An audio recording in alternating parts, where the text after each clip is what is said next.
and by Helen Stockton from the National Energy Action Group.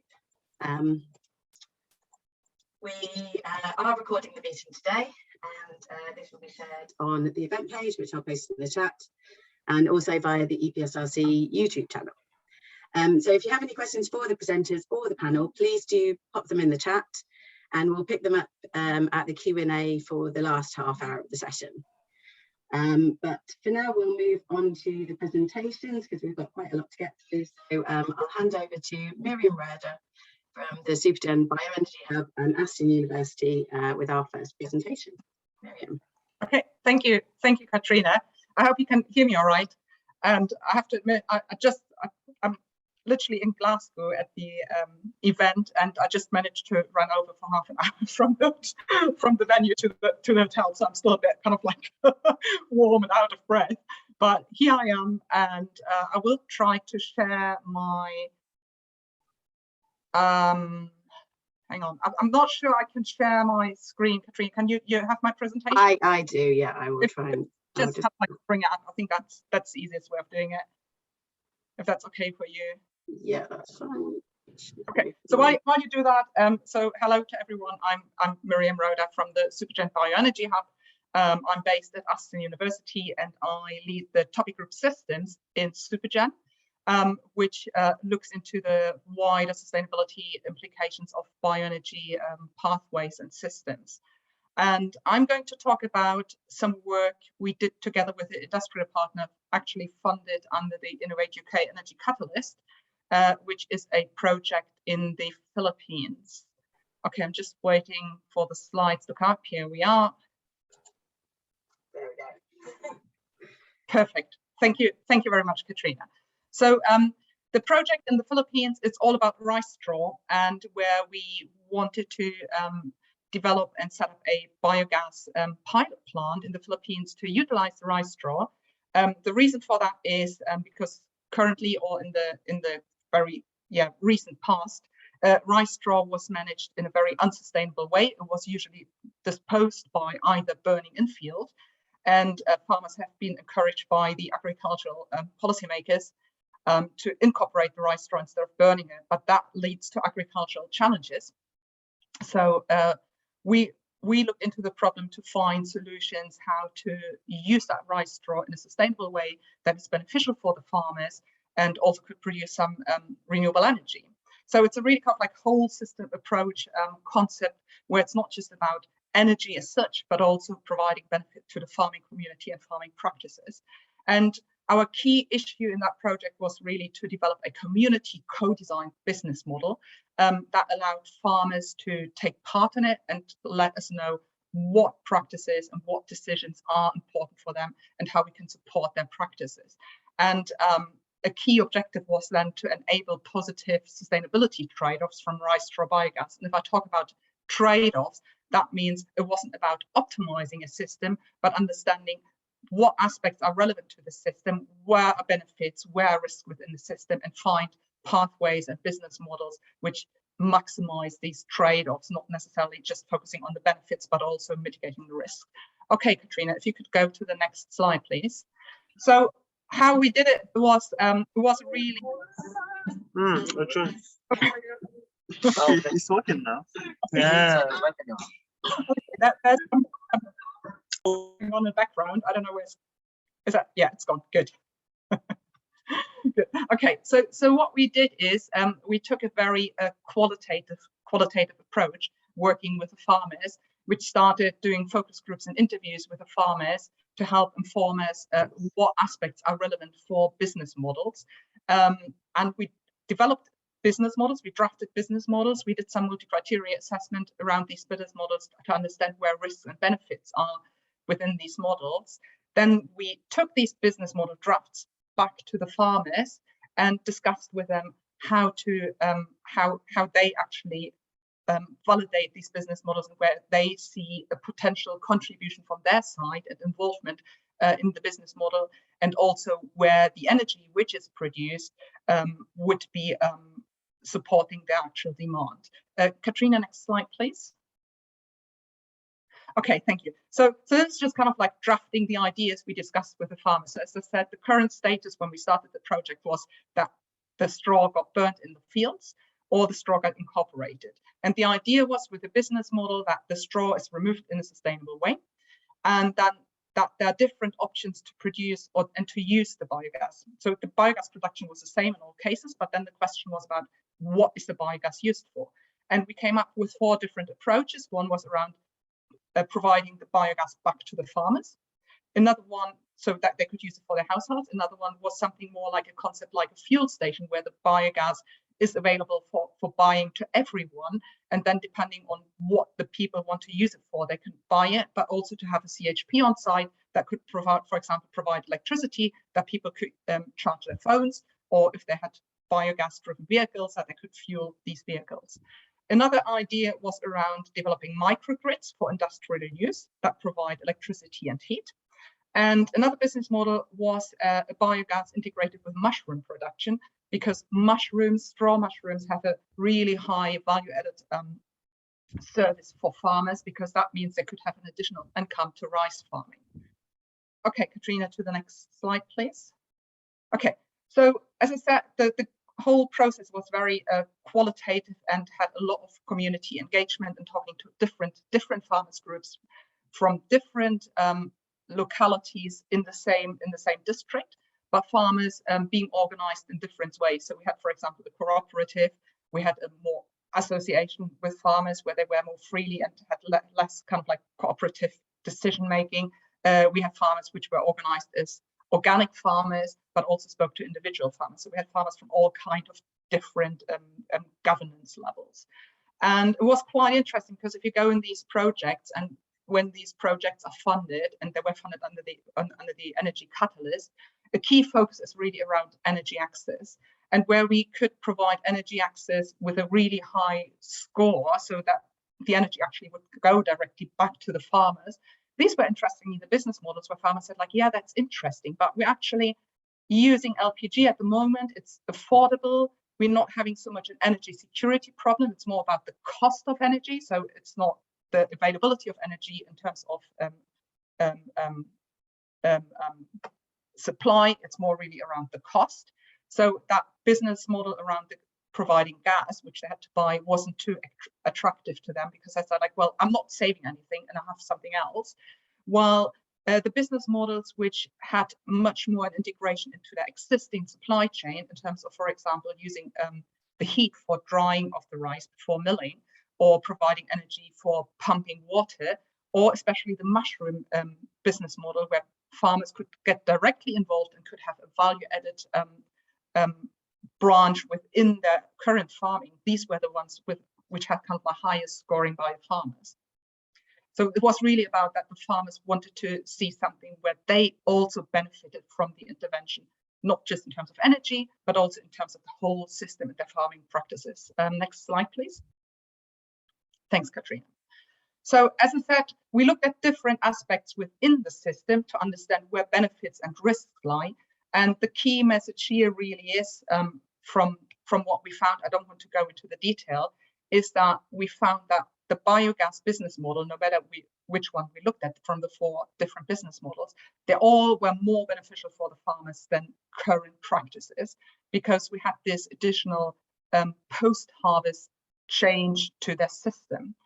And in the end, the decision really has to be made on a basis on where the key drivers are within the system, because if you change the business model, that means you change aspects within your system, and that might not change that specific aspect, but it has an impact on other aspects as well, because the synergies between the different aspects are really key to then understand where the trade-offs lie in the system.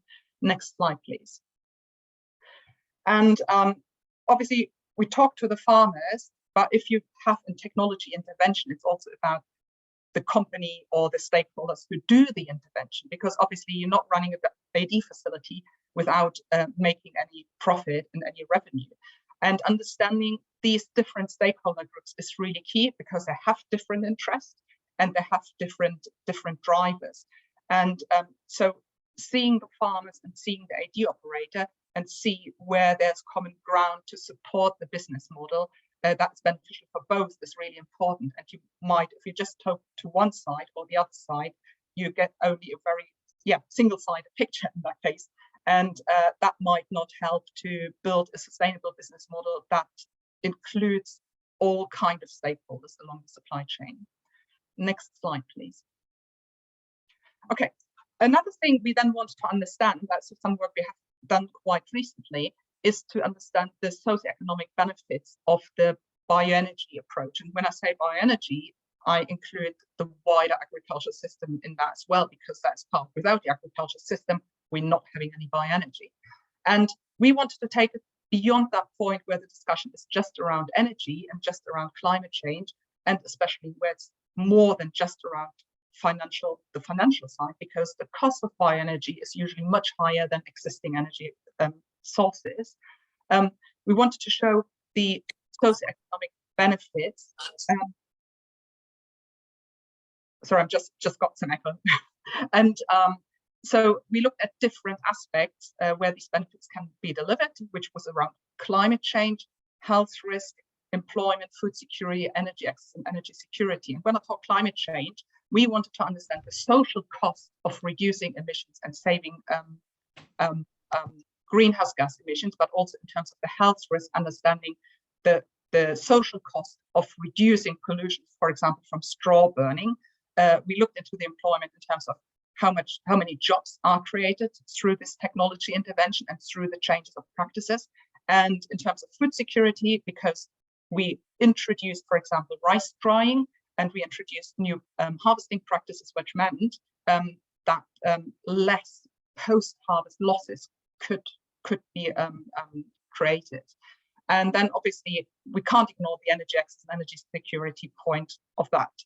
And what we found is that we have all these different benefits, and they're in the end add up. They still lead to a very costly intervention, because we're talking about the pilot scale. So there's a lot of risk and cost related to that.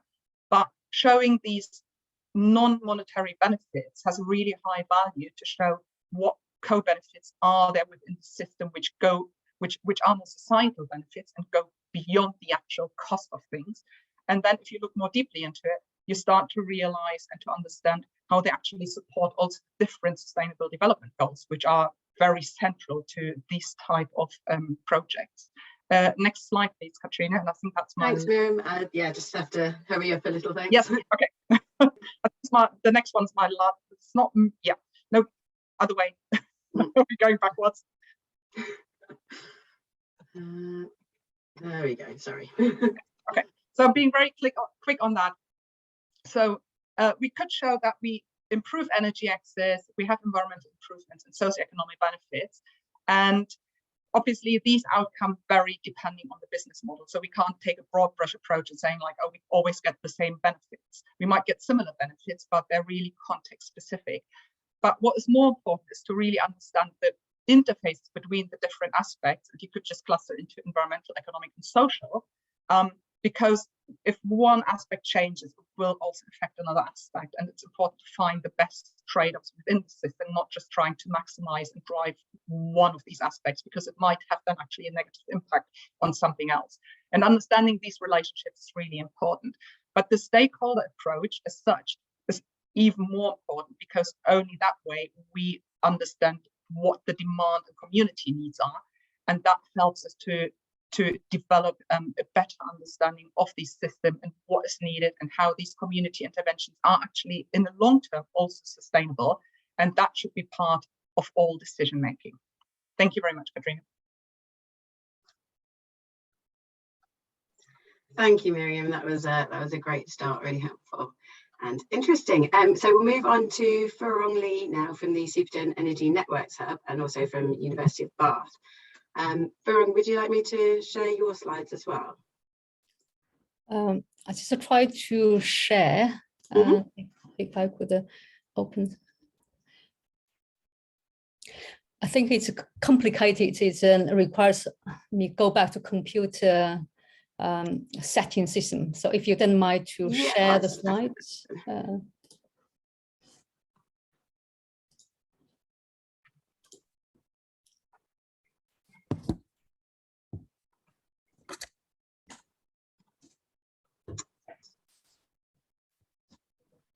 Sorry, just 1 second. So perhaps I could just Yeah, there we go. excellent. Thanks so much. Good afternoon. I'm Professor Furun Li from University of Bath, representing Supergen Hub for Energy Networks. So our hub is very much related with the network operation, modeling, development, network pricing, so that we can support just efficient, secure net zero transition.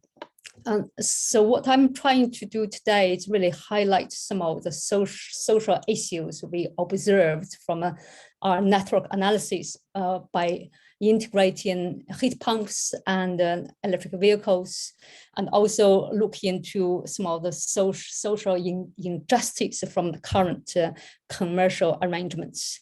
And what I'm looking for is possible solutions we can discuss, and also going forward, what are the possible solutions that are efficient both economically and socially. Next slide, please. So based on myself, I spent 10 years focused on national level technical optimization, so that from generation scheduling to reactive power reserve optimization. And my second 10 years in the energy sector very much focused on regional and local energy systems. Next slide, please. For drawing up these slides, I also got contributions from my colleagues. Isaac focused on EV modeling, and Fen heavily focused on heat pump modeling. Chen Honggu is energy system modeling, and we also got Samuel Hapton provided me with some high-level social questions I would like to share with all. Next slide, please. So some of our latest research is whole system optimization, and what we are really interested in is how to operate. How to ensure mass operation of electric vehicles, heat pump would maximize the utilization of renewables, low carbon energy, and maximizing the existing network infrastructure, so we can minimize our required network upgrading. So the immediate question we hit is how should we upgrade this last mile of systems so we can support rapid growth of electric vehicles and heat pumps? And how can we allocate this network cost to network energy customers, both economically efficient and possibly socially just? And what are the social implications? Next slide, please. So to answer the question, how should we upgrade the last mile of an energy system? We need to understand what are the bottlenecks in the last mile for integrating this low carbon technology. And to answer this, we need to first to understand where EV's heat pump might be connected to UK's 1 million distribution substations. Next slide, please. And this is not a trivial question. I'm using Bath City as an illustration. Across Bath City, we have 435 distribution substations and 775 electric vehicles. And when vehicles register their vehicle information, and they are not corresponding to local utilities distribution boundaries. So these boundaries between EV information and electrical distribution substations are entirely separate. And so we have these two CDT PhD students working on mapping EVs and PVs to a particular substation. And they went into sensors information and work out where the EV data corresponding to a lower level output area, and combined with our local utility WPD's spatial network and customer data, and they were able to map in the current EVs and heat pumps into Bath 435 distribution substations. And oh, sorry, next slide, next. And once this is mapped, then we can perform a high fidelity power heat EV modeling and to see how additional heat and vehicle modeling might superimpose into power system and identify potential bottlenecks in our system. Next heat, please.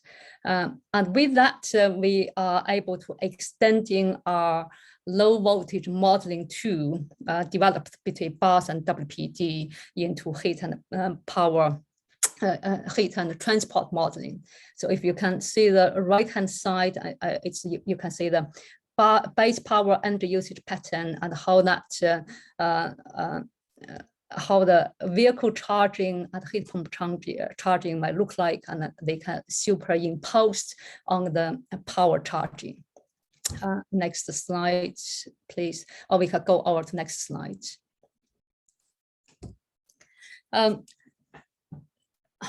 What I didn't say just now is when we actually attributing these EVs across to Bath City, we evenly attributing according to the current EV distribution and current EV current population distribution. And we find the reality is quite different. The EV actually grow highly disproportionately across the city of Bath. And if you look at the left-hand figure, the largest EV uptake is shown in green. It's a highly affluent area, Lansdowne. And if you see the lowest EV uptake is in gray color, and that is most deprived area. And if you actually cross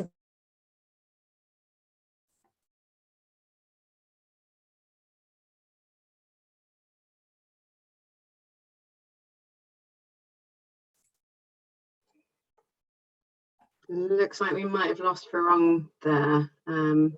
Just give it a minute and see if she comes back.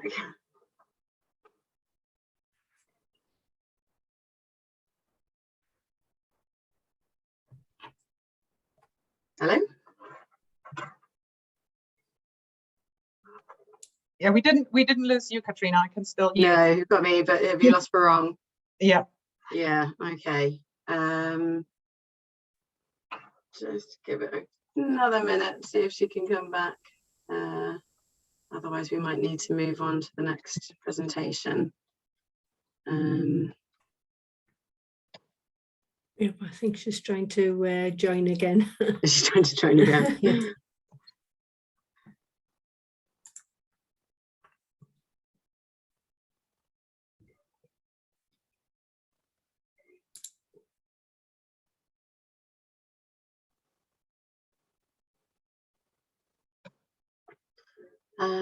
Right. Linda, can you see if see anything from Farong? Yeah, I'll get in touch, see if she can get back. Okay. Okay then. Well, we'll just move on then for the time being. So Philip, are you able to move on to your presentation now? We've got Philip Sandwell, who's representing Supergen Super Solar, and he's from Imperial. Great, thanks very much. Hopefully you can see and hear me, and hopefully I can share my screen.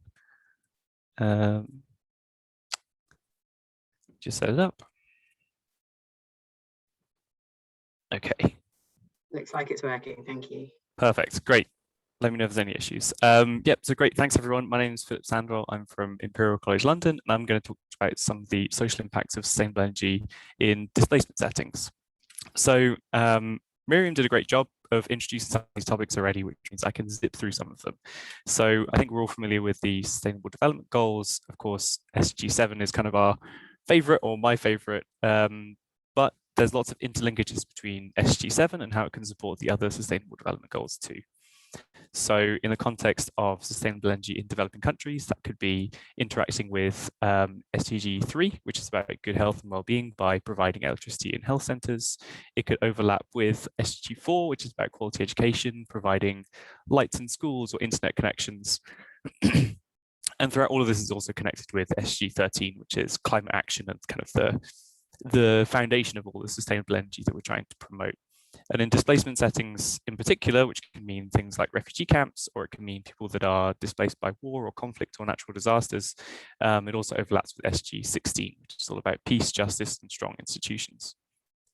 And it also, as Miriam kind of touched upon in her presentation, when we talk about energy access, this is kind of not a binary concept. So instead of having the kind of dichotomy of you have access to electricity or not, the kind of more nuanced approach is saying you have different levels of energy access. So we call them tiers. And if you're at tier 0, you have little to no access to electricity. Tier 1 might be access to maybe like a light bulb, but you can charge your phone, and all the way up to tier 5, which is hopefully what we all have now. If you can hear me talking, it's kind of the energy access we enjoy kind of in the developed world. As you might expect, energy access is not evenly distributed throughout the world. And if we look at the two components of it, one being electricity access and the other being access to clean energy for cooking, it's clear that there is this disparity. So in particular, for electricity access, there's a huge need in sub-Saharan Africa. And then additionally, for access to clean cooking, there's the additional need throughout South Asia too. But this overlaps with other kind of global challenges as well. So one of these is the concept of state fragility. So there are countries that are less able to respond to shocks. Maybe their political situation is unstable, or their economy or security and so on. It's possible to rank these countries or assess their situations and then rank them. And if we look at those countries that are most fragile and that have the least capacity to improve energy access rates, you might not be surprised to see that this is kind of a co-located problem. So many of these fragile states also have greatest challenges with energy access too. And then we have another challenge, which is all to do with displacement. So this is actually an old figure. So recently, the number of displaced people around the world, so refugees, internally displaced people, asylum seekers, has increased above 80 million, and that's before considering the situation in Ukraine. It's about 1% of the world's population, and once again, the majority of these people, 85%, are located in developing countries. And then if we look at the areas of greatest need, or the countries with the greatest numbers of people of concern, again, they're predominantly in sub-Saharan Africa. So how do we address this kind of situation? Well, if you look at the humanitarian system, which is trying to address many of these social needs, it's divided into what's called a cluster system. So when a crisis occurs, different organizations are assigned different tasks. So one might be in charge of food, and one in charge of shelter, one in charge of education, and so on. It's a way of organizing humanitarian response to meet the needs of people, but this is all kind of at the organizational level. And if you look at this diagram, you can see that energy is not mentioned anywhere. So energy is, of course, a critical component of all of these aspects, but doesn't really have an institutional home, which causes lots of challenges, but not least because it doesn't really address the needs of people themselves. So if you are, unfortunately, if you are displaced, many of these issues, you still have huge challenges for clean and safe cooking, for communicating with your loved ones, either nearby or back in the place where you were displaced from. You might need lighting in schools or in hospitals, or for moving around camps, or it can be things like thermal comfort. Many people are located in places which can get both incredibly hot and incredibly cold at different times of the year. And these needs are not very well met, and they have a big impact on people's lives. It also means that energy can kind of both contribute to as a source of conflict and as a contributor to try and overcome that conflict. So on the one hand, if you have many displaced people from one location to a new location, if they are going into the local environment to collect firewood for cooking, for the energy for cooking, it may put them in conflict with the people that were already there, because they're both competing over the same resource. There could be dangers from moving around at night. And if you're trucking diesel from, or rather two very remote places, there could be insecurities around what is a very valuable resource being transported. But it can also contribute to lots of solutions. So a classic example is improved cook stoves. So thinking about the levels of indoor air pollution that is typical with the most basic forms of stoves. So it can be as simple as just 3 stones with some firewood underneath, you put your pot on top. That can have a huge amount of indoor air pollution, which typically and overwhelmingly affects women and girls. An improved stove can drastically reduce the amount of smoke, particulate matter that's emitted during cooking. Public lighting can reduce sexual and gender-based violence in camp situations. You can also have things like energy for productive livelihoods. More on that in a second. But how do we address this? Especially how do we address this as part of the EPSRC remit? Like, one opportunity is to go through energy system modeling, which is the kind of focus of most of my work. So on the demand side, we can ask questions like, what if we want to supply different kinds of energy services? How does energy demand grow and change over time? So if we're a system developer and want to achieve certain goals, what does the energy demand look like? Is it greater in the evening or in the middle of the day, which would be great for solar? How does it increase overall as people demand more services? What impact does that have on the supply side? So I'm from Super Solar, so I'm a big solar guy. If you can get your demand in the middle of the day, great. If you have lots of technology prices falling, or if you use different combinations in hybrid systems, that could be great too. And ultimately, what are the financial impacts, the environmental impacts, and the social impacts of these kinds of systems? How does it fit in the local context? And if we want to deploy these, how do you make it most appropriate? Again, this is kind of stuff that Miriam touched upon as well, and it's really great to see her project there. In order to kind of understand this, there's lots of toolkits available. A previous master's student of mine developed her own toolkit, which was specifically on energy and displacement settings.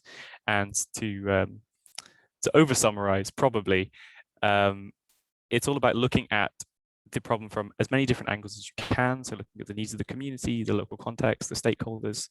From there, seeing the activities that can meet those needs. Then probably more typical within the EPSRC remit is doing the technical design of that energy system. Like, how do you design the network? How do you configure that system to supply electricity? And then how does that feed into the business model that you would hopefully want a company to come in, provide it? How does it maintain its life in the long term, and how do you get it self-sustaining, ideally through maybe the private sector? And how is it financially viable overall? So we can ask questions like how we can provide that power and those services to the community. How do we make an optimal design? This is the kind of toolkit that we would like developers to use as a kind of a tick box exercise to work out, make sure you've got all the elements of sustainability covered.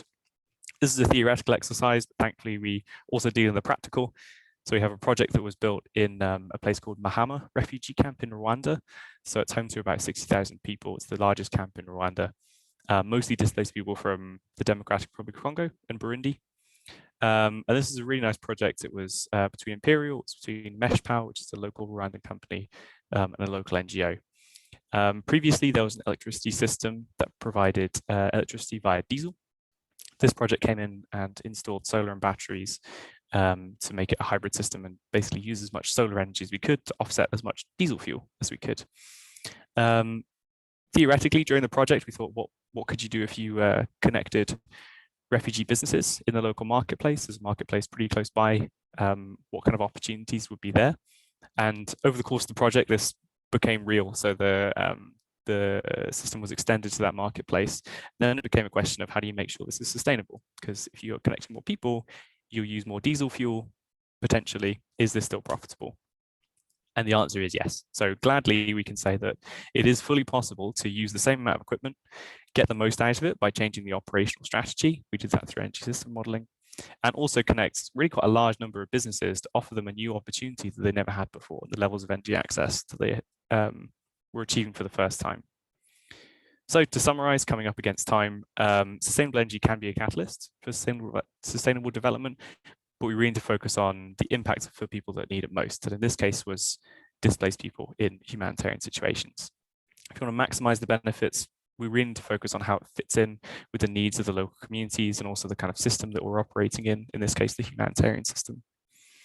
If you want to focus on implementation, you should really assess how it's sustainable from every angle you can. There are toolkits available, there are others available too, to make sure that you cover all those different aspects. And finally, if you do have a system already in place, we should be asking the questions about how we can extend the benefits to displaced people or to the local communities too.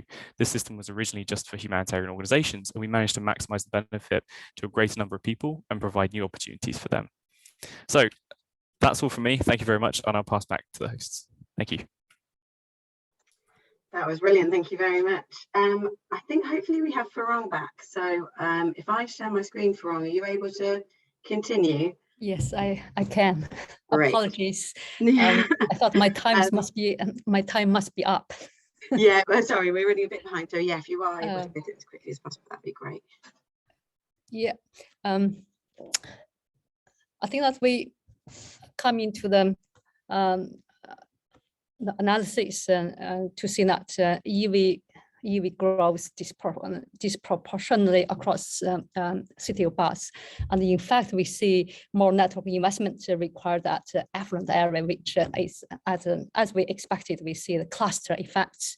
And the current method for allocating network costs, i.e. the commercial arrangements, is really average across the whole city.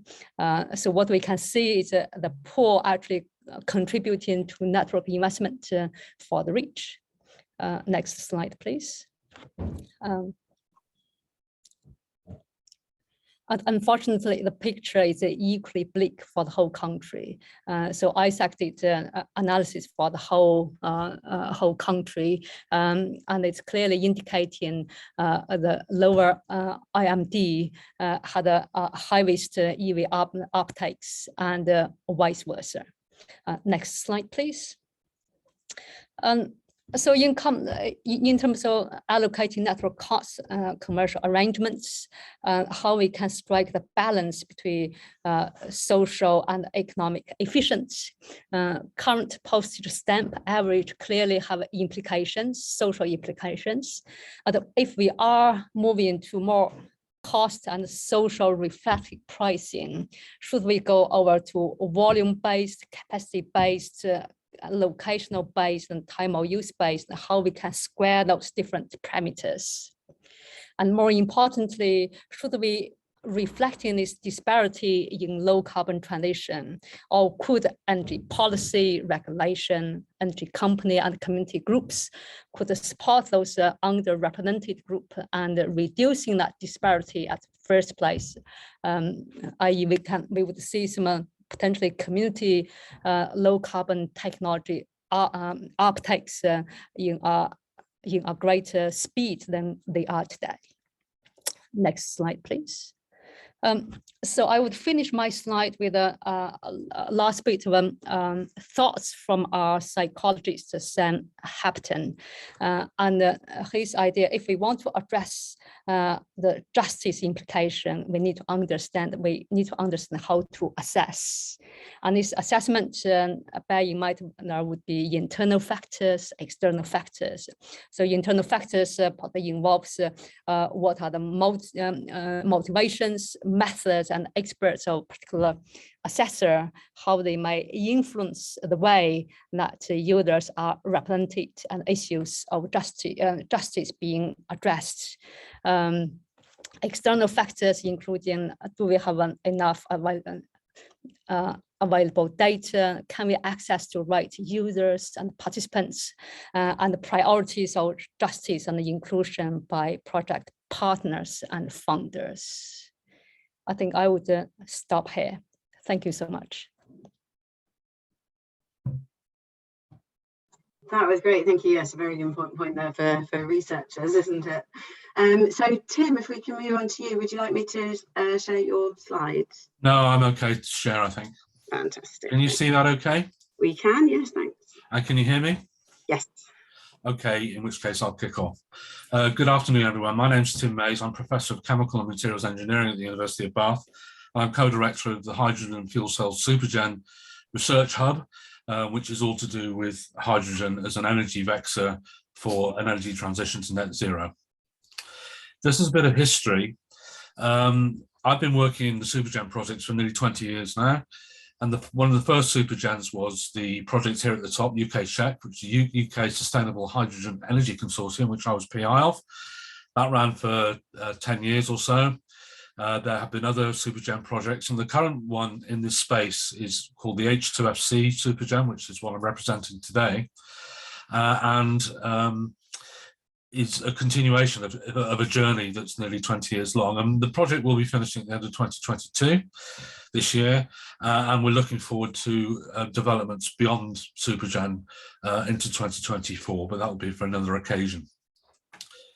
What's H2FC all about? Well, it's about inclusivity research right across the value chain for hydrogen, for production, storage, distribution, end use, and all the technologies associated with it. So it's a very broad church indeed. And I'd like to thank some of my colleagues who have already expressed some of the important social dimensions to achieving net zero already. So a lot of space has already been covered. So thank you to them. The aims and objectives of the SuperGen projects are transformational research. This is low technology readiness level research related to application of hydrogen and fuel cells in the energy landscape, particularly for transport, for heating, for power, and also as a green industrial gas. The stakeholder communities are very widespread. The social policy makers, the academic communities and industrial communities, and this is all part of our stakeholder engagement in order to recognise and develop the concepts of hydrogen in future transition to net zero. And one of the other objectives is to build networks across the academic and industrial base and partnerships across the sector. And you can see an infographic on the right about the work that we've been doing over the last 10 years or so. And I think that we're very pleased, especially with some of our white papers, which have covered areas relevant to today. And if we look at the top right, there's been a lot of work on white papers associated with socioeconomic aspects, but also technology. On the bottom, we have 20 companies who are supporting us, and on the left, we have a variety of the technical themes that are running through the project. You'll notice that some are missing, for example, combustion, geological storage of hydrogen. So it doesn't cover every single aspect, and we're maybe looking forward to future projects that will bring in some of these new and bit larger areas for concern. But regarding today, about society, a lot of the work in hydrogen fuel cells has been in the engineering and physical sciences space and on the low TRL. That means the low technology readiness level, fundamental curiosity-driven research, but with an eye towards delivering net zero. And there have been important socioeconomic and policy inputs over the years. And in fact, going back 20 years, the EPSRC have expected a significant socioeconomic and policy academic input into the projects. But I would say this, interdisciplinarity, it's easy to say, actually it's not always easy to say, but it's not always easy to carry out. Engineers and scientists sometimes speak in a different approach or a different way to social, economic and policy scientists and psychologists. And I think this is an area that we need to delve into, how we can communicate between our disciplines and add value to that, which is not always straightforward. Another aspect is that all social aspects of approach to net zero must be linked to climate change. That has to be the overarching driver for what we do, and we should never ever forget that. And there's a little cartoon in the middle saying, well, on the left is not what we want, and on the right is what we want, a green, a pleasant world. And in order to understand and engage with the social dimension of sustainability, obviously environmental, economic or other aspects to this, is that the society at large must, and the public engagement must appreciate reasons for doing net zero research and the methods and impacts. And this is not always as clear as it should be. For example, I've done citizen panels and citizen juries where I'm quizzed about hydrogen. And almost the first thing people express concern with me is the hydrogen bomb or the Graf Zeppelin. So they're negative connotations. Not very many people understand or even appreciate the fact that hydrogen has been and will continue to be a positive input to net zero research going forward. And the final thing I'd like to say is that there are short-term cost implications of any new technology, and I think both government subsidies and private sector investment need to help with that. when you have new technology, it's always expensive to start with, but I think that those investments can help alleviate the pain. But we also must consider the long-term implications of climate change. For example, the costs of dealing with the consequences of climate change can be a significant chunk of GDP. And sometimes this is forgotten in the noise, that adaptation could be extremely expensive if we don't mitigate. And so the social dimension, public engagement and appreciation for what we're trying to do in this space, I think is absolutely essential. So that's me for the moment for about hydrogen. And one final point is hydrogen is not a fuel, it's an energy vector or carrier. And related to a previous speaker, it can be used to, for example, balance supply and demand of intermittent electricity, whether it's from solar or from wind or wave or from other sources. So thank you very much indeed. Thanks, Tim, and keeping under time. I like that a lot. What's like your point about interdisciplinarity, which is obviously why we're working together as hubs to put this on. So we've got now Deborah Greaves from the Supergen Offshore Renewable Energy Hub and the University of Plymouth. Deborah, are you okay to share your screen, or would you like me to share your slides? I think if you could share yours, share it for me, that would be great. Yeah. Thank you. Hopefully that's working. That's great. So thanks very much, Catriona, and thanks for organising this session today. My name is Deborah Greaves, and I'm at the University of Plymouth, and I'm the director for the Supergen Offshore Renewable Energy Hub. And what I'd like to present today is some work that was being carried out by the Energy and Innovation team at the University of Edinburgh, and that's Henry Jeffrey, Charlotte Cochrane, Shona Pennock, and Huiwa Wong. And they've been doing some work to look at the socioeconomics of offshore renewable energy. So if you go to the next slide, please. And I absolutely agree with a lot of points that have been made already, and especially around the need for us to talk about the work and to raise public awareness and to engage very much with all levels of public.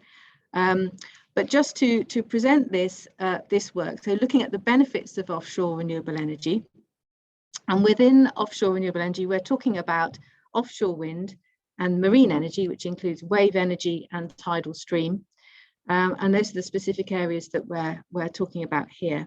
And the headline results or outcome that I want to talk about is the contribution or the benefits that ORE can make. So based on various modelling tools, then up to 200 gigawatts globally across, and this is across wave, tidal and floating offshore wind, so not including fixed.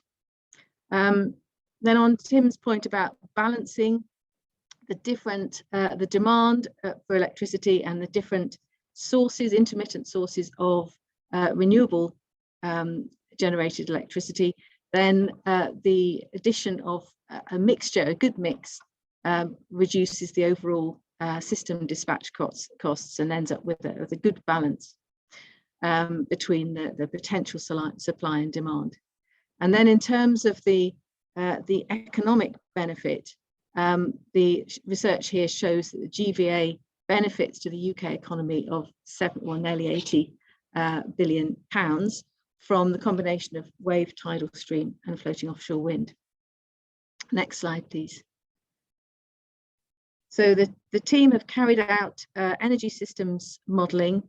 Oh, these slides are the wrong way around, but this is the global deployment. If we go to the next slide, and then I'm going to come back to this one. Sorry, they were slightly out of order. So the next slide, if you go to the next slide, please. Yes. So, oh, no, sorry, we've skipped a few slides, I think. Okay. Oh, no, go back again. Okay, sorry, I think we've missed a slide. But if we go, maybe I missed it from my last pack. But this is the projection for the global deployments of what we're calling innovative ORE. So these are floating offshore wind, wave and tidal. And this is based on energy system modelling using the SET plan, that's the Strategic Energy Technology Plan, targets for costs. So feeding in the cost target for offshore wind floating offshore wind of 90 euros per megawatt hour, tidal of 100, and wave energy of 150 euros per megawatt hour, then that drives, if you feed that through into the energy systems model, that over the period to 2050, then that drives forward to a capacity of 115 gigawatts for wave. Oh, sorry, is that you? Sorry, just wanted to share the right one. Is that the right one now? Oh, it doesn't matter. Okay, sorry. Missing, it'll be fine. Okay. But yeah. Sorry, there we go. Yes, that's right. Thank you. So yeah, so if we just look at the UK, then these are the figures we end up with by 2050. So 6 gigawatt wave, 6 of tidal, and 45 of floating offshore wind. So that's combined, looking at the contribution of those with other energy supply there on the right in that figure, and that goes up to 2050. So you can see the wave, tidal, stream, and offshore floating offshore wind at the top. And then if we apply that through to the global picture using International Energy Agency models, the next slide shows you the global projection.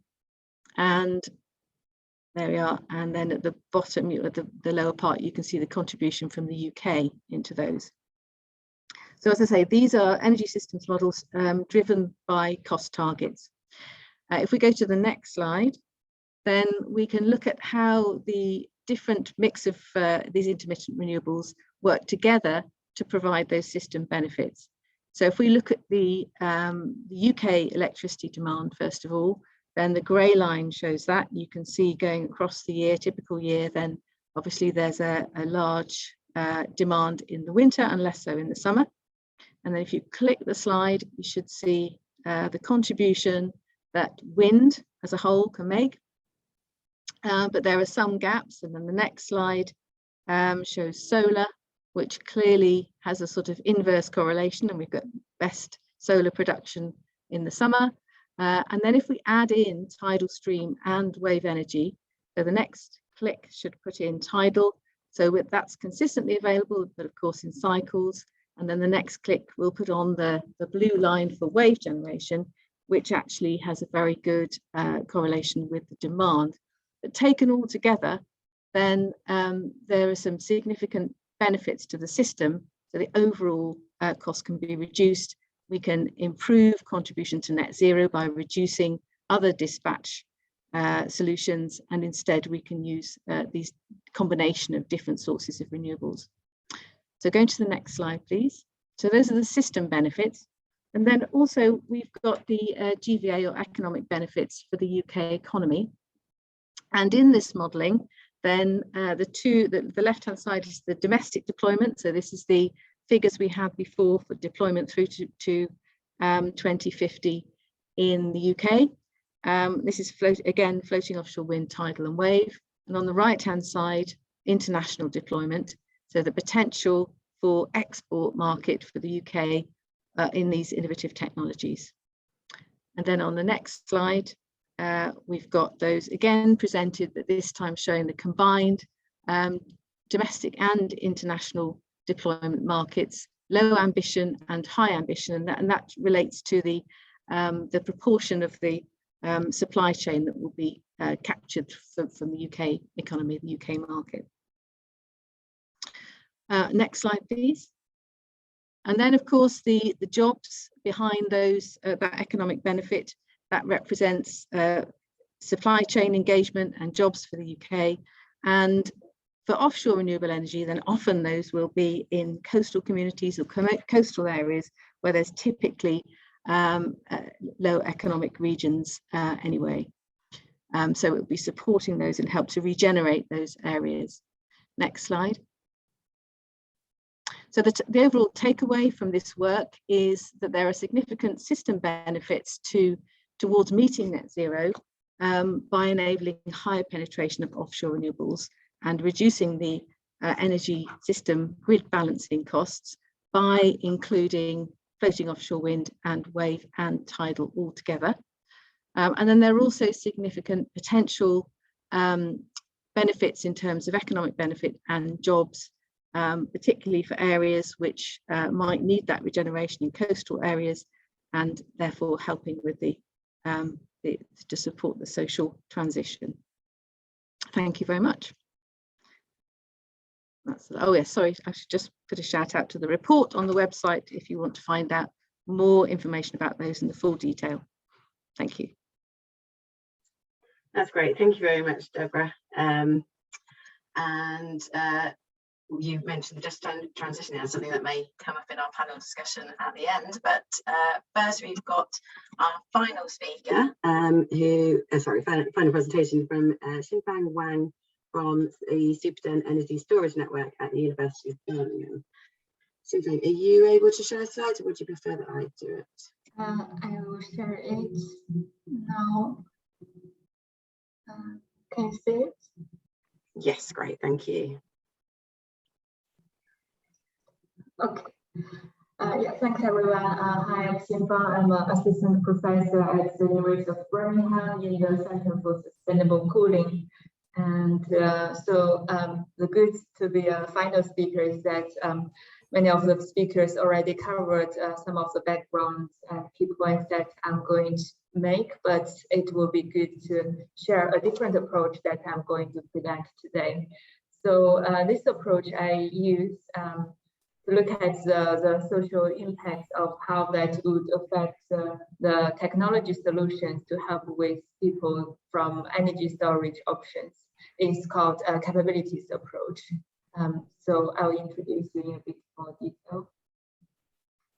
And the background of these projects I present today is similar to what previous speakers already mentioned. So a lot of the technology solutions that are very technology driven, and they don't consider enough of the local social and cultural context, and this could lead to risks of having unintended consequences to the local community, and also inappropriate solution design that does not meet the needs of the local people. So the aim is to identify energy storage project options, combining with renewable options, to provide the greatest benefit to the local community. And for this, we want to understand the relationship between the energy use and people's well-being or development needs, to understand how they currently use energy and how improved energy situation could help with their well-being and everyday life. So this particular project is looked at a case study in a rural Mexico village. So we worked with our project partner, ANIO, in Mexico. So they identified a rural village in Mexico called Tlamactapa. And this is identified considering access to the local community for the data collection, which can be really difficult. And also the economic level of the community is quite a deprived area. So here is the picture showing the village that we carried research in. So it's in a mountain area just outside Mexico City.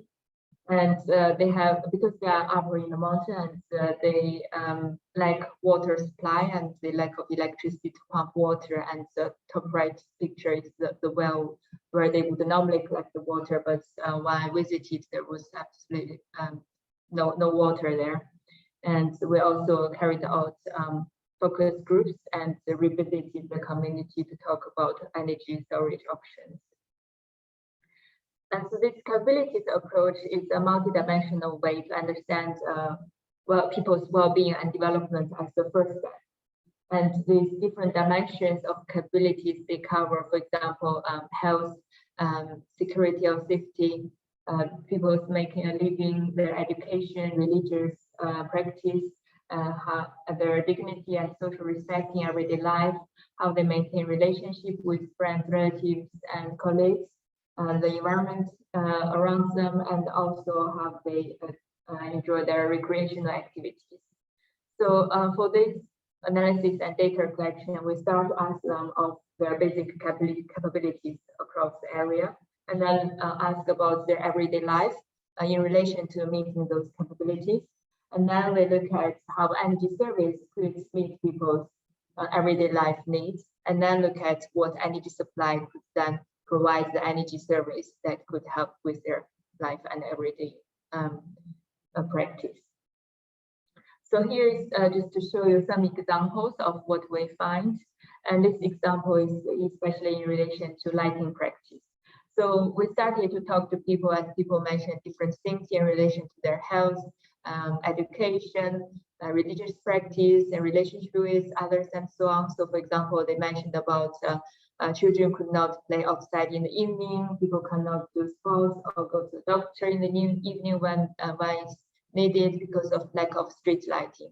And this make people feel unsafe to go out to do all those different things, which could then would be able to benefit their health and education and recreational activities.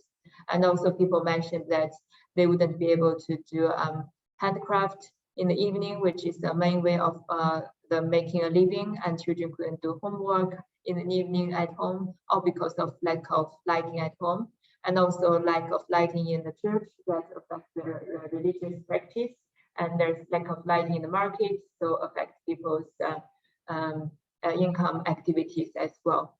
So this shows that, for example, if we provide them better lighting services, how this would then enable people to make different things in their life for their basic capabilities. And another example that people mentioned about different appliances when they talked about their basic capabilities and everyday life. For example, people mentioned about they don't have medical appliances in the health center, and this affects their health care in the village, and people don't have fridge, so that lead to food waste, and they couldn't store particular medicines that need to be kept at low temperature. And women would like to have more appliances and machines to create new business activities, but the lack of electricity, and the electricity is also very expensive. And also people mentioned about they don't have TV that allow them to have recreational activities, and so on. So all those things that people mentioned when they talk about everyday life and capabilities show us that how improved electricity service and affordable energy could then improve their everyday life and well-being. Another example is related to clean cooking. So people again mentioned about how they do cooking practice every day, and they need to go to collect firewood, and the children might need to collect firewood, so they would lose their time to go to school, and which the activity is very time consuming, and also to use the firewood for cooking at home, it leads to indoor air pollution and also not good for the environment. So with the starting point of discussing people's everyday life and their capabilities, it will allow us to identify how energy is embedded in their everyday life and how improved energy service could help with their well-being and therefore social impacts. So what we find from this particular case is that people felt most strongly about their health and also being safe and secure. And this is mostly connected with the outside lighting. And then also concerned about their making a living, education, and their relationships with others. Recreation was the lowest priority because people generally had very little time. And also people are very concerned about young people. So education and also job opportunities for them. And the key constraints of in relation to the energy in the village include both cost affordability and also reliability. So electricity is generally very expensive, and once people could not afford it, they get disconnected, and then they have to pay a penalty fee to be reconnected, which causes more economic or finance problems. And people generally use firewood because it's generally free for cooking, and they collect them from outside. And lighting is very restricted because the cost of electricity, and same for water because it needs electricity to pump water up to the mountain, and so they generally couldn't afford their both water bill and electricity bill at the same time. And also there is unreliable supply of electricity because of the frequent power outage.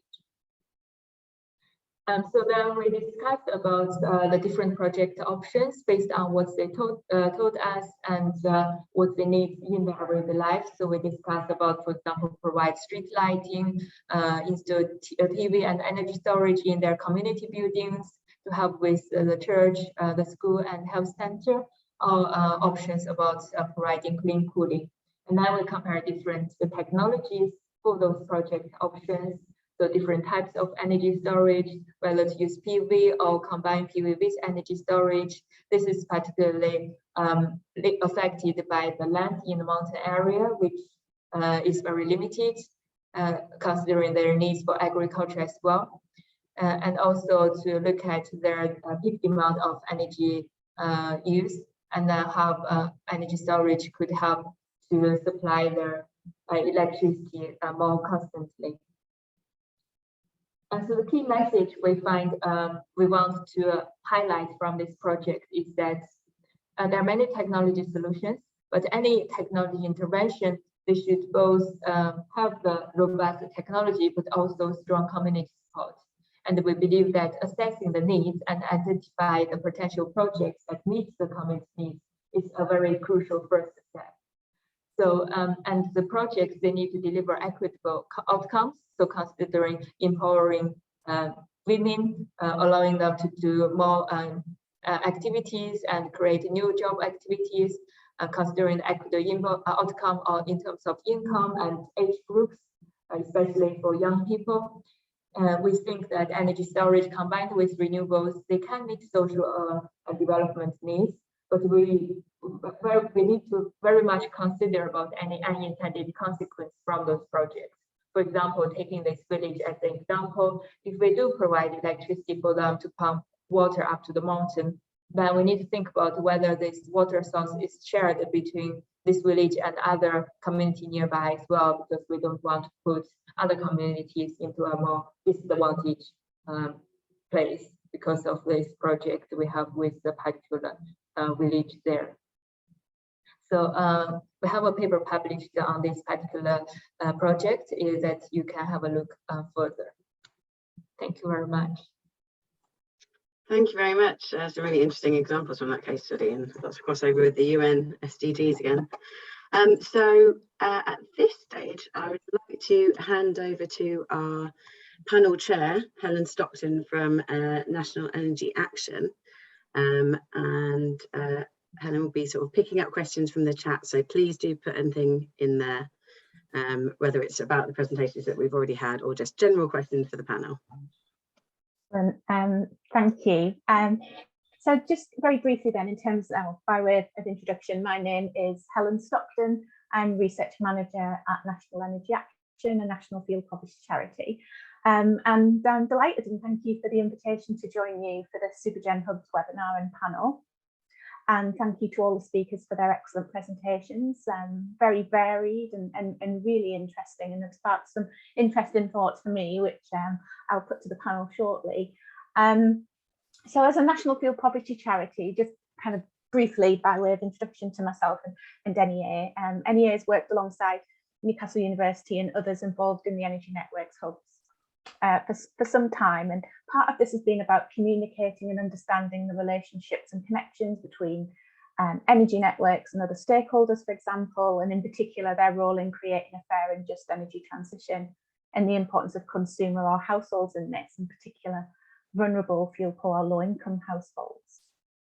And the cost of energy is high on the current political and public agendas, not least because of the dramatic impact that we see it having on households' ability to meet their energy bills. And as a consequence of this, fuel poverty stands at around 6.5 million UK households. We expect it to reach around 8 million with a further price cap rise in the autumn. And for context, that today is around 1 in 4 households, rising to it's around 1 in 5, rising to around 1 in 4 in coming winter. So we might ask, why is that important? Why is this relevant in the context of the energy transition and the work of Supergen hubs? And I think what research and collaborations like this do is to situate the social considerations, such as access to affordable and secure energy, within the wider energy system. It helps us to understand how it fits in and the interdependencies that exist. And it underlines fuel poverty, for example, as a socio-technical problem, one that is produced by social factors and technical or technological factors, as well as wider structural factors, including, the complexities of the energy market. And thinking about fuel poverty in this way, it helps us to think about what the solutions might be and what they might be in the future. What social considerations do we need to take into account in future energy scenarios? So the Supergen hubs and their research have helped those of us working on domestic energy and social policy areas like fuel poverty to move away from thinking about just distributional impacts and help us to consider fairness and equity as procedural justice, or how policy is designed and implemented, for example, but also recognition justice. So this is who is accounted for in how we design policy in the future energy system as we transition to net zero. So thank you again for the invitation to join you all this afternoon. And we now move into a panel discussion with all of our presenters, which will conclude the webinar around 4:30. And we are also joined by Jenny Cooper, Supergen High Level Group, who will start the discussion with an introduction and thoughts on the topic of social impacts on the move towards net zero. And then towards the end of the discussion, we'll also have a Q&A session where yourselves can put questions to the panel inspired by the discussion or any questions that you have from the presentations. So if you do have any questions you would like to put to the panel, please drop them in the chat and I will come to them towards the end of the panel discussion. So over to you, Jenny. Thank you very much. Thanks, Helen. And I'm just going to be very, very brief. So hi, yes, I'm Jenny Cooper and I'm an energy innovation specialist, having been involved in the energy industry for over 35 years and been involved in Supergens even longer than Tim.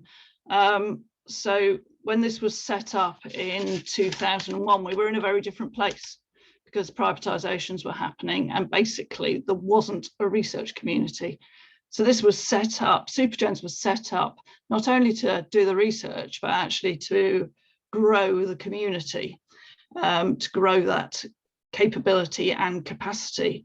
And it's really, really wonderful to hear what's being said here about what's happening. And I can seeing the impact technically, practically, politically, environmentally, and socially is clearly for this discussion today. We also felt it very important as time went on that being leaders in EDI and going into thinking about women in engineering and what have you, it's something that has been really, really important. And as it has been, Supergen's been around 20 years, it's all about sustainable research as well, which Tim mentioned as well, moving into the next stage. And we need to think about that. But a lot has happened in the last 20 years. And my sort of slightly sideways way of thinking into this is actually about what I'm seeing as I'm going about. And this isn't actually in my job, as it were. This is as I go into the local food bank to help out, when I'm in the school as a governor, when I'm in the church and helping out, people are coming. And there's a fear of what moving to net zero means to them because they can't afford it. So they would see, and when I try and explain it, do see what we're discussing here as something that's almost irrelevant because they're at the point of self-disconnecting to cope. And so I think that's a huge challenge to us. You know, we've got some great examples, but we actually have to think about that. And I was recently involved in a focus group on climate where I live in Warwickshire, and was struck by the discussions with local MPs and councillors. I have to say, apart from the Green Party, their lack of being informed was truly scary. They were truly unaware of the capability that exists. Although happy, I have to say, to take credit for offshore wind being wonderful and all that, you know, they take the credit. But I feel that we've got to make a point here that we all, every single one of us on this, needs to be influencing and informing our local, national, UK and devolved administrations, I hasten to add, governments, in what can be done to get to this just transition, which is going to come up here, this just transition to net zero. What does that actually mean? And the research community's got a huge amount of knowledge, but that means they've got a huge amount of impact still to make. We can't just talk about it, we've got to do something. The timescales to get to the targets that have been set seemed quite a nice long way away when we kicked off 20 years ago. They're not now, they're 20 years closer. So we do need to do something. In HE, our higher education needs to be impacting further education and schools. You go into schools and there's a want to be educated. So education's got to really be important. I also see on a different level that we're at a tipping point. It was great to see Deborah's graphs there showing the potential that could really pick up. And you know, if we had a crisis like we've got now, in 20 years' time, it wouldn't be a crisis because we would already be in a state to do it. But what about what happens between now and then? And fundamentally, you know, it's great to see the jobs are going to be there, but the health and well-being that Jing Wang talked about is actually hitting us in the UK here. So we've got stuff coming. We've talked about it here that we can do something with. So that was my penny worth of turning Supergen, of which I'm rightly proud, into something that applies to the situations that Helen spoke about. And thank you, Jenny. And I think a couple of the points that you made there around communication and engagement, but also the need to do something and the need to communicate and make effective use of the excellent research that's going on in this space are two of the points that I also picked up on from the presentations. And there are actually three main themes which I think flowed from the presentations this afternoon. And I'll just take the first one. We've got about 10 minutes. So if I just take the first one for now.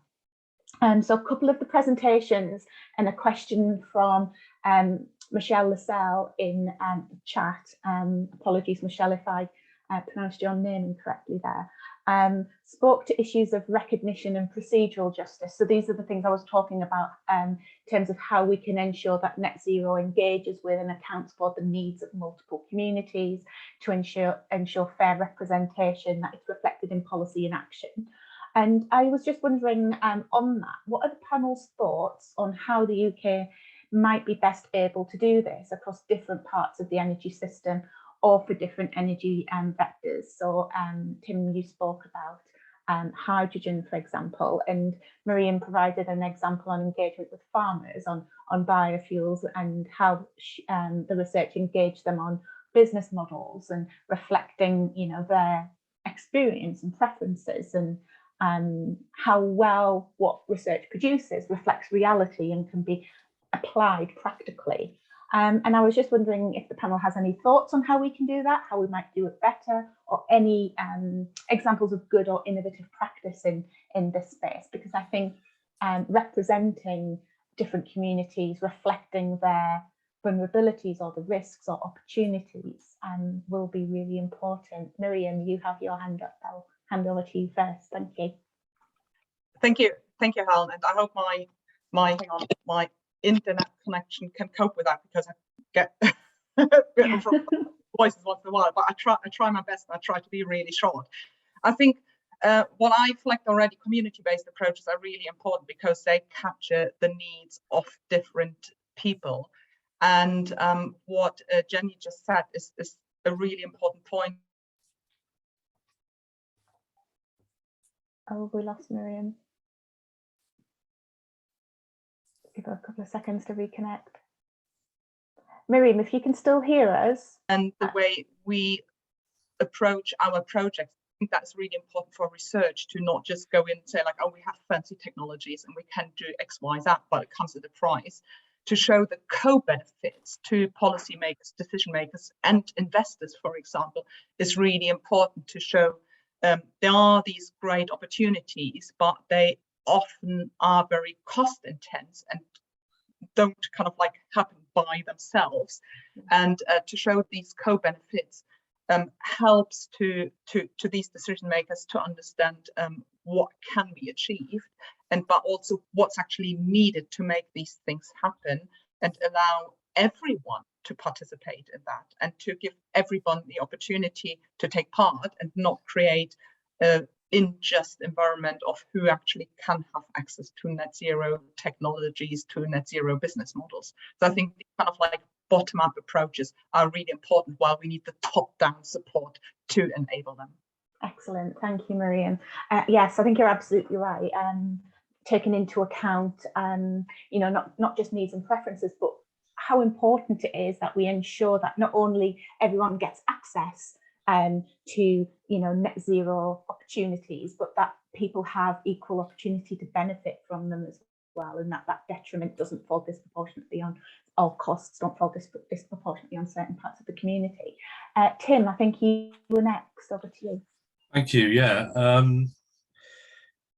we heard some good words from Jenny about ED&I, and includes, you know, equality, diversity, and inclusion, which I think are essential. I think that responsible and ethical innovation will always be an important part, but I think my own personal feeling is that public engagement should be mandatory for all public funded research. It's not easy to do, especially when you're trying to translate complex technical subjects to people who are not familiar with the jargon or the vernacular. But my feeling is that there should be a mandate for public engagement for all of these kinds of net zero projects. In fact, maybe for all public funded research, but we're talking specifically about achieving net zero. And if I can, I'm going to take advantage of sharing a slide, if I may. This is, can everyone see this? Yeah. I won't make it big, but it's basically where we are on the carbon budgets. And I think one of the things that worries the life out of me is that for the first half of the cycle from 1990, there was relatively easy pickings in terms of carbon reduction. Now we're really up against it. We're really, really up against it. And after the 2019 amendment to net zero, we're really, really in a pickle, I think. And unless we engage the public, and unless we make sure that the policymakers understand the position that we're in, and not just reeling out sinecures for everybody, I think that we really need to emphasize just where we are on this cycle of carbon reduction. We're halfway there, which is great, but the next half is going to be very, very tricky. So I would say, just as a summary, I think public engagement of the situation we face and the urgency with which we face it, and particularly the impacts of climate change, which could be extremely significant, even in the UK, for those on the lower income brackets, I think is really important. So I'll stop there. Excellent, thank you, Tim. That's really really useful chart actually to help illustrate the urgency of the matter, I think. I think next we had Deborah, I think, and then Jinpan. Okay, thank you very much. I'll just make a couple of points quickly-ish. So lots of jobs potentially, but we need lots of people to fill those jobs. So we need to do something about skills. We need to do something about education. We need to make sure that the subjects that we're talking about here feature within the national curriculum, for example, and that children are thinking about them at a much earlier stage.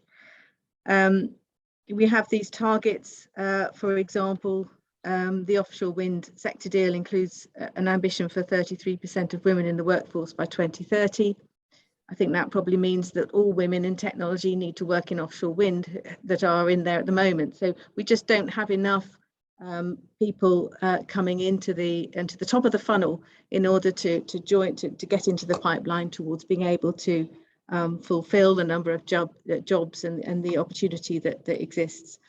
And then just on the point about public engagement, this is all about that, and I think very important. Before COVID happened, then we used to do things like science cafes. We used to do a lot more of getting out and talking to public interest groups in the public, and I think we need to be doing more of that. And we probably, as Supergens and other similar things, we've got a really excellent opportunity here to, on the one hand, have the conversation with the general public and with younger people and with a wide variety of publics, but we also have the opportunity to speak as a trusted voice to policymakers, so we can be part of that conversation and help both sides. Thank you, Deborah. Jinfang, did you have a response? Yeah, just to agree with what's already been said about the importance of engaging with the public. But for me, that involving the communities and users from the right at the beginning of those projects are very important. So to understand what are people's needs, for example, we do projects in the UK as well. When we look at campus projects, we do workshop and focus groups with the campus stakeholders. So we use like a multi-criteria decision analysis, where we try to understand what are the different criteria people are concerned about socially, economically, environmentally, and then look at how would they then design projects that would meet people's different priorities. Yeah. Excellent, thank you. That's something I'll have a look at, the multi-criteria analysis that you mentioned, and see that has potential application. Jenny and then Philip next. Mine's very short. Can I challenge every early career researcher in this to be looking for secondments directly into government of one type or other, local or devolved or national, because those secondments exist and you need to be in there to influence it. Yeah. Thanks, Jenny. And Philip? Firstly, to respond to Jenny, thank you. I am currently seconded to a UN organization. It's not a national government, but it's an international organization. So, and I can definitely attest to the benefits of that. There's a phrase in the humanitarian world when speaking about displaced people, which is nothing about us without us. And that is supposed to speak to the idea that typically people based in developed countries don't really have a good idea of what it's like to live in a refugee camp. And focusing back on the UK, maybe many people on this call don't really know what it's like to live in energy poverty, or to be really at the kind of cutting edge of some of these issues. So I think it's absolutely beholden on researchers to engage with the public from the earliest possible opportunity. Of course, we're all subject matter experts by virtue of coming to talk like this, but we understand that from the academic point of view. And I think if we really want to be answering the right questions, we need to know what those questions are and how it really affects people in their day-to-day lives. Yeah, excellent. Thank you, Philip. Jinfang, did you have a new hand, or is that a legacy hand? A legacy one. Great, thank you. We are rapidly running out of time, but just so you know what the kind of other two themes are that I thought were quite important, and just in case there are any urgent comments that people would like to make in respect to them, was a question around distributional impacts, and I think it was Frong that mentioned this. So this was about the disproportionate burden of costs of the electricity network in relation to EV. That was mentioned as an observation from the research. And so, a question that we might have been able to move on to had we had time, were questions around what are the more innovative or progressive or new funding models that we should be considering in the future to help us meet net zero. And then the other were questions raised, I think we've already discussed it to some extent, both Deborah and Tim presentation spoke to this, around engagement of the wider public, but also society. How do academics communicate their research to society more generally, but also, to policymakers and key decision makers? And then linked to that, Deborah, was something that occurred to me when you were speaking about skills and economic impact and kind of job creation, was what contribution does the panel see for net zero, or what contribution does it potentially have for economic and social benefits, and in particular the levelling up agenda, and how it could support that. I'm afraid, unless there is something that people would urgently like to contribute, I will hand back over to the organisers. There was a question in the chat for specifically for you, from Daniel Donaldson. I've taken a copy of it down, so I'll share it with the organisers so it can be shared if you can't see it in the chat. But thank you everyone for your contributions, and I'm sorry we didn't get a little bit longer for the discussion. But yeah, I've really enjoyed my afternoon. It's been really enjoyable, really informative, and excellent to hear perspectives from across the energy system, which in my role I don't always get to hear about. So it's been absolutely fascinating for me. Thank you very much. Thank you very much, Helen, for sharing that session, and thank you to all of our speakers and for everyone who's joined.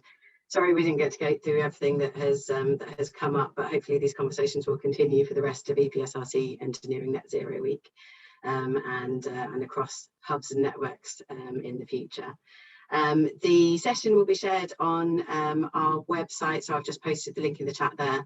It will also be on the EPSRC YouTube channel in the coming days, so you can catch up on that then. But yeah, just to say thank you again to everyone, and have a great evening.